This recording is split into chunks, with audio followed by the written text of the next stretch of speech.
welcome to TalkFCB and welcome back here to the channel, guys, and welcome today to a classic match review because we are going to be heading back to the 2010 to 2011 season to relive Pep Guardiola's Barcelona demolishing Jose Mourinho's Real Madrid. We are heading to El Clásico live from the Camp Nou on a Monday night because Sunday's elections in Catalonia delayed the match beyond the weekend. But this one, it was truly worth the wait as Jose Mourinho and Pep Guardiola went head to head in Mourinho's first Clásico as the Real Madrid boss, a rivalry of course that started in Mourinho's days at Inter and very much continued in his time as Real Madrid boss. There was no love lost between these two men, two top quality coaches with two very different ways of seeing the game. And of course we can't forget that Mourinho was effectively brought in to end Barcelona's dominance over Real Madrid under Pep Guardiola, and coming into this game, Mourinho's side were doing just fine in the league. They arrived there at the Camp Nou with a 1-point advantage at the top of the league, but things were about to rapidly change. And even in Mourinho's worst possible nightmares, he could never have imagined the game that was going to come because Pep Guardiola's Barcelona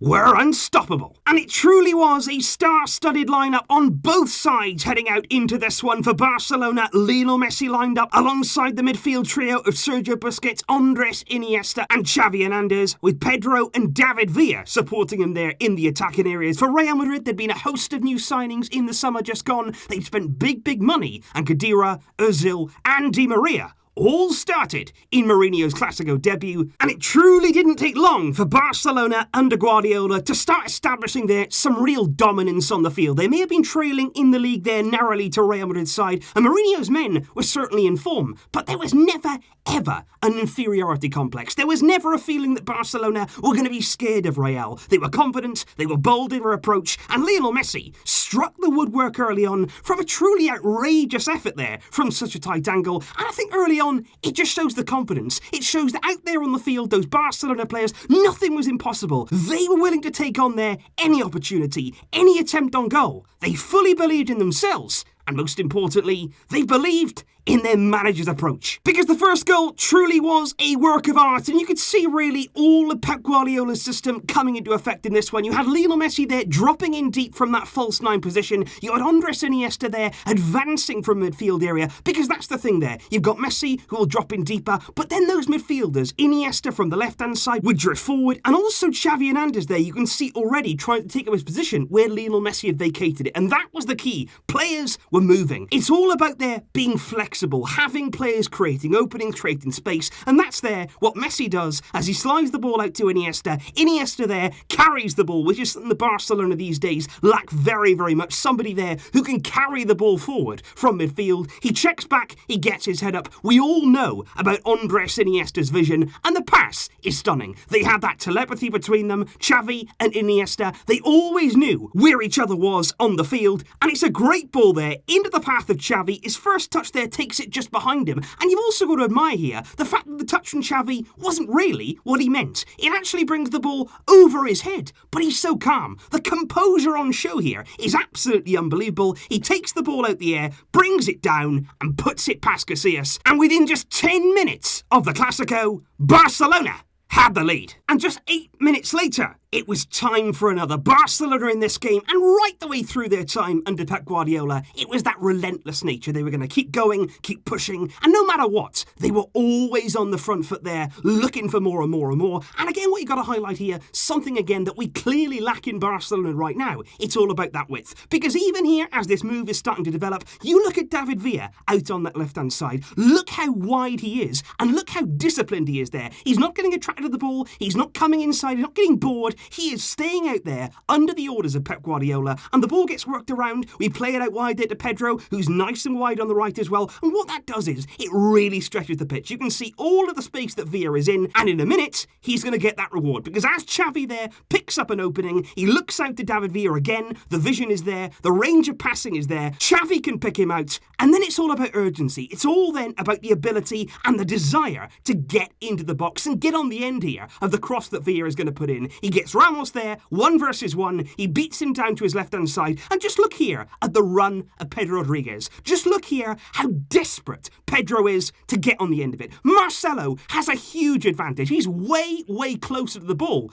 But that desire from Pedro to do whatever he can to get into the area, to get on the end of it. He gets in front of Marcelo. It's criminal defending from him. Gets there first. Pedro makes it 2. Barcelona are flying in the early exchanges. Another thing you could always guarantee as well under Pep Guardiola was that patience in Barcelona. They would keep going, they would stick there to their principles, stick to the philosophy, and they would keep turning the screw until it worked for them. We had to wait there until the second half to add to our tally. 55 minutes gone, and I want to highlight here David Villa, and I want to highlight the particular runs that David Villa made time and time again, and again, that discipline that he had, and the will there to keep doing it, keep believing, because he makes a run here, a brilliant run that it is, in behind the defence, and Dani Alves chooses not to pick him out. We keep the ball moving, we keep the ball turning it over, and we just keep possession of the ball instead of risking it there and playing it in behind to Villa. And he's always on the shoulder. He's always looking there to be right on the last man to get in behind. But just because he's not picked out there, he doesn't just give up. He gets back into position and he'll go again. And just seconds later, Messi picks up the ball in a similar sort of area. This time he's more central, this time he's more advanced, and Villa this time makes that same run, and Messi has the ability, the way to pass to pick him out, and Villa's in. The run is that good, it's that nicely timed, the pass is brilliant, but even then, I've always admired this goal because of the angle, because Villa's first touch there takes it away from Pepe, which he had to do, but he then narrows his angle there to beat Iker Casillas, who, let's not forget at this time, was a world-class goalkeeper. Villa there, though, gets his head down, he knows where the goal is, he is a natural-born finisher,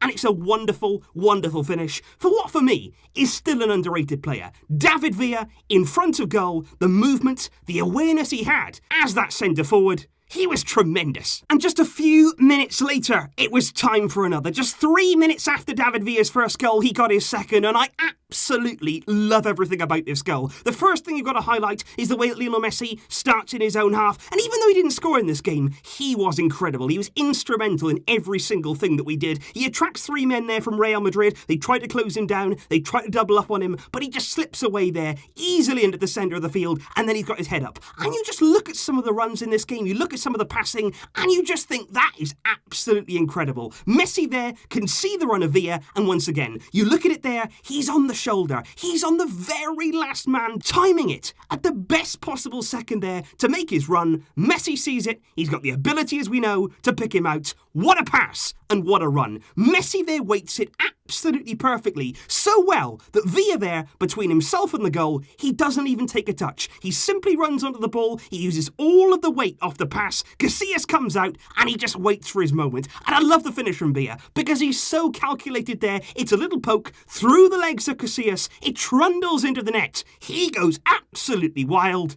and we as Barcelona fans, we were joining him. What a moment! 4-0. But of course, Pep Guardiola's Barcelona, being Pep Guardiola's Barcelona, like I say, they never give up. They're just going to keep going and going and going. They were ruthless, relentless, and it was 2 La Masia products who combined there for the final goal. Bojan and Jeffron, who'd only been on the pitch for a matter of minutes. Bojan is out wide, ball there into the box, and again it's about desire. Jeffron there, coming in, busting a gut to get on the end of it. Originally it looks like Iniesta is going to be the one to get the touch, but Jeffron comes in, just about makes contact there before Sergio Ramos. The ball there just lobs over Iker Casillas. A wonderful moment for him, and the celebrations there that ensued. He went over to the bench, the whole team were together, they were jumping up and down, sheer jubilation. And it truly was a remarkable game on so many levels. You had domination from Barcelona, you had a high-pressured match that it was. El Clásico isn't supposed to be like this. It's supposed to be 2 very closely matched teams going head-to-head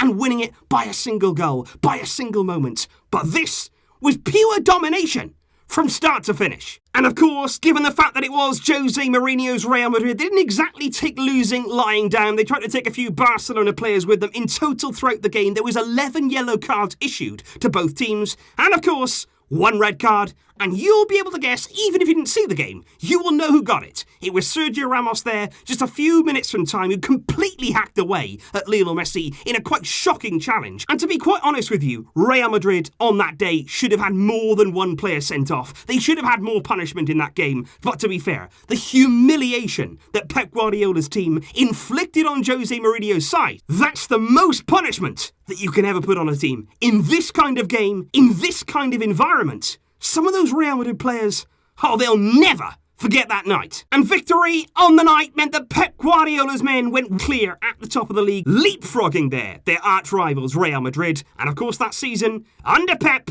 Barcelona went on to win La Liga by 4 points in total, and in the process, also secured yet another Champions League title, beating Manchester United by 3-1 at Wembley Stadium. And of course, that's an entirely different story. And that may be a game that if you guys enjoyed this particular video, we could see that in the future. Let me know all of your thoughts in the comments down below. It was a wonderful night to be a Barcelona fan. It's a wonderful game to look back on. I really, really do hope that you enjoyed it. There could be more coming soon. I will see you then, guys. But until next time, as always, Visca el Barça.